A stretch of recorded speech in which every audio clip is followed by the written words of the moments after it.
महान देशभक्त रतन टाटा, एक प्रेरणादायक लीडर और उनके नेतृत्व की कहानी।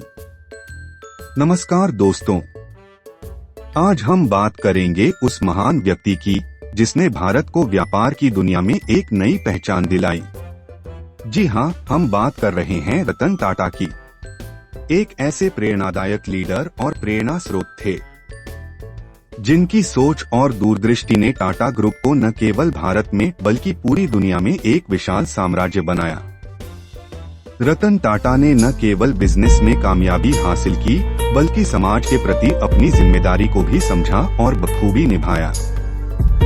आइए जानते हैं उनके जीवन की उन महत्वपूर्ण घटनाओं को जो हमें भी प्रेरित करती हैं कि कैसे हम अपने जीवन में बड़ा सोच सकते हैं और समाज में एक बड़ा बदलाव ला सकते हैं।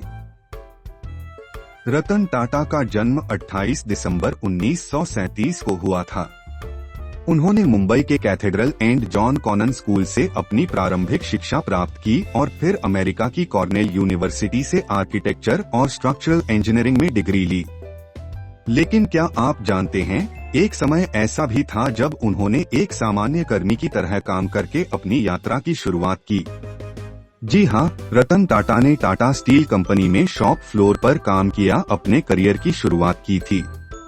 ये उनका विनम्र और ज़मीनी दृष्टिकोण ही था जिसने उन्हें एक सच्चा और दूरदर्शी लीडर बना दिया।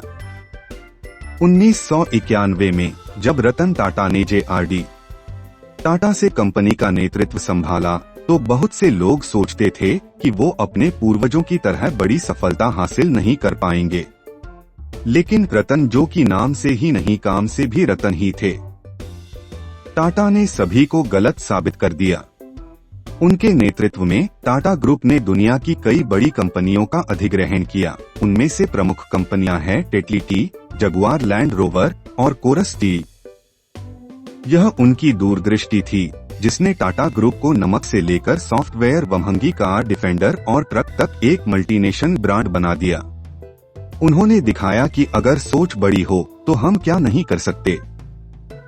रतन टाटा केवल एक व्यापारी नहीं थे बल्कि वो एक सामाजिक सेवा करने वाले व्यक्ति भी थे।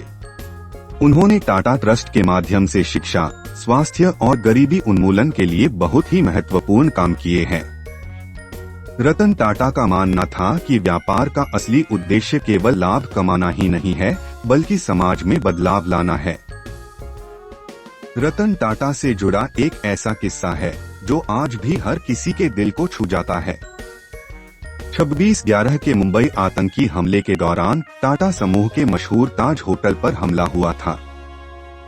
इस हादसे में कई निर्दोष लोगों की जान गई और होटल को भारी नुकसान पहुंचा। लेकिन इस मुश्किल घड़ी में रतन टाटा ने जिस तरह का नेतृत्व और संवेदनशीलता दिखाई वह अनमोल और अद्वितीय था। हमले के तुरंत बाद रतन टाटा खुद पीड़ित परिवारों से मिलने उनके घर गए।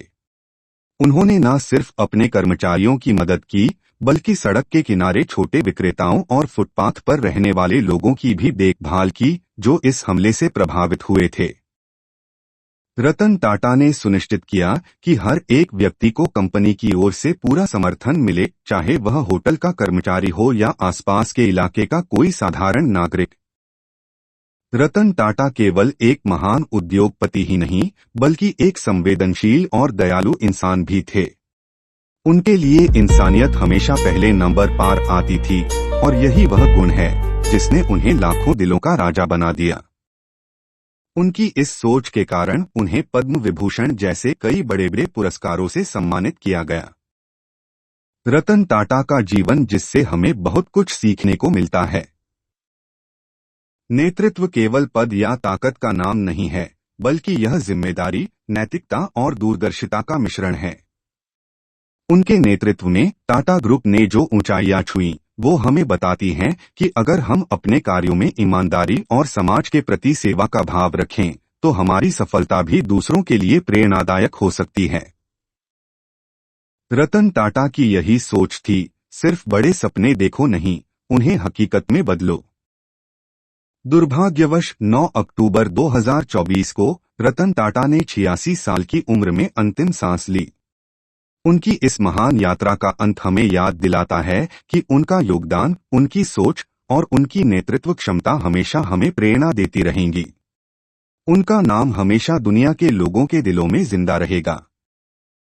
तो दोस्तों, रतन टाटा का जीवन हमें यह सिखाता है कि चाहे चुनौतियां कितनी भी बड़ी क्यों न हो, अगर हमारे पास सपने, मेहनत और समाज के प्रति सेवा का भाव है तो हम कुछ भी हासिल कर सकते हैं।